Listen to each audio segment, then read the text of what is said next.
सविता रमेश फिरोदिया प्रशाला, इयत्ता 7वी.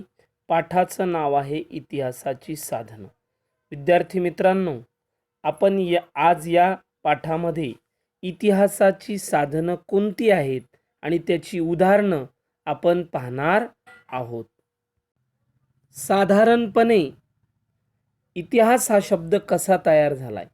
इति अधिक ह अधिक आस बरोबर इतिहास, म्हणजे जे घडून गेलेलं आहे त्याला आपण म्हणतो इतिहास.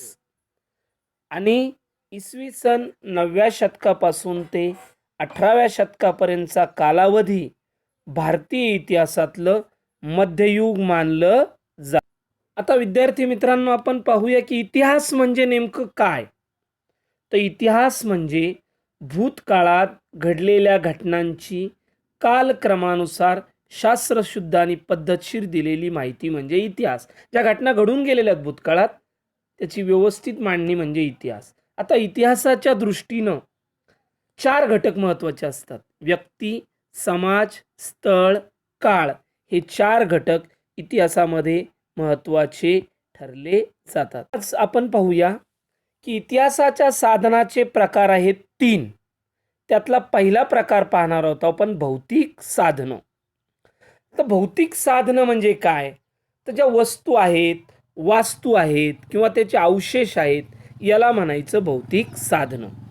मग किल्ले झालं, स्मारकं झाले, इमारती झाले, लेणी झाले, शिलालेख, नाणी, ताम्रपट, ही सगळी इतिहासाची भौतिक साधनं आहेत. आता ही नाणी पहा. या नाण्याच्या चित्राचं निरीक्षण केल्यानंतर तुमच्या एक गोष्ट लक्षात येईल की ही नाणी कधीची आहेत, कोणत्या राजाची काळातली आहेत, त्यातल्या चित्रानुसार आपल्या त्या समाज जीवन कसं होतं, याची विविध प्रकारची माहिती आपल्याला या नाणीहून मिळते. मग नाणी सुद्धा एक भौतिक साधन झालं.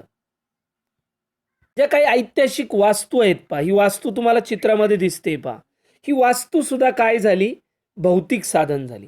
आपल्या अहमदनगर जिल्ह्याचा जर आपण विचार केला तर चांदबिबीचा महाल, भुईकोट किल्ला, दमडी मस्जिद, ही सगळी इतिहासाची भौतिक साधनं आहेत पहा.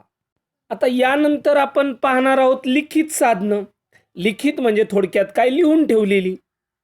मग त्याच्यामध्ये राजदरबारातली कागदपत्र, वंशावळी, शकावली, पत्रव्यवहार, खलिते, बखरी, तवारीख, परदेशी प्रवाशांनी लिहिलेले प्रवास वर्णनं, ग्रंथ, चरित्र, न्यायनिवाडे, आज्ञापत्र, ही सगळी लिखित साधनं झाली पहा. भूर्जपत्र, याच्यावर जे लिहून ठेवलेलं आहे, ही सगळी झाली लिखित साधनं. या लिखित साधनाहून सुद्धा आपल्याला त्या काळातलं लोकजीवन, प्रशासकीय माहिती, राजकीय संबंध, याची माहिती आपल्याला मिळते पहा. यानंतर इतिहासाच्या साधनाचा तिसरा प्रकार आहे मौखिक साधनं.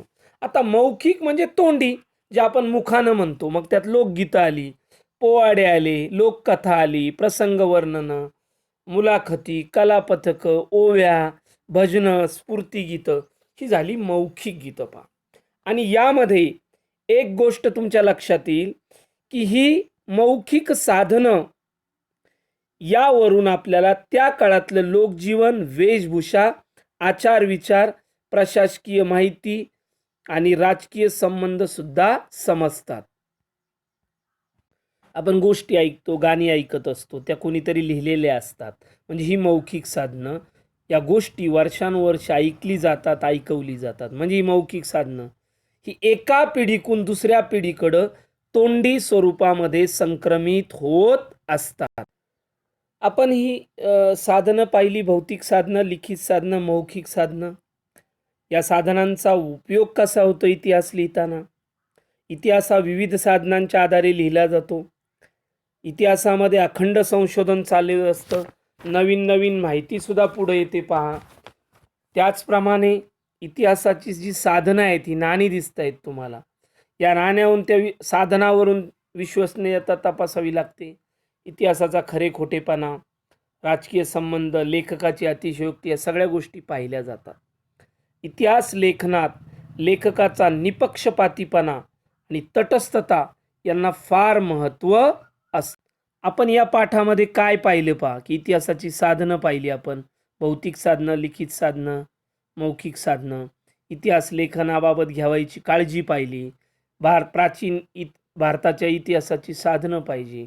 इतिहास लिहिताना काय काळजी घेतली पाहिजे की लेखनामध्ये अतिशयोक्ती, अलंकारिकता, वापरलेल्या प्रतिमा, प्रतीक अभ्यास करणं गरजेचं आहे. एकांगी विचार नको आहेत, विसंगत विचार नको, अतिरंजितपणा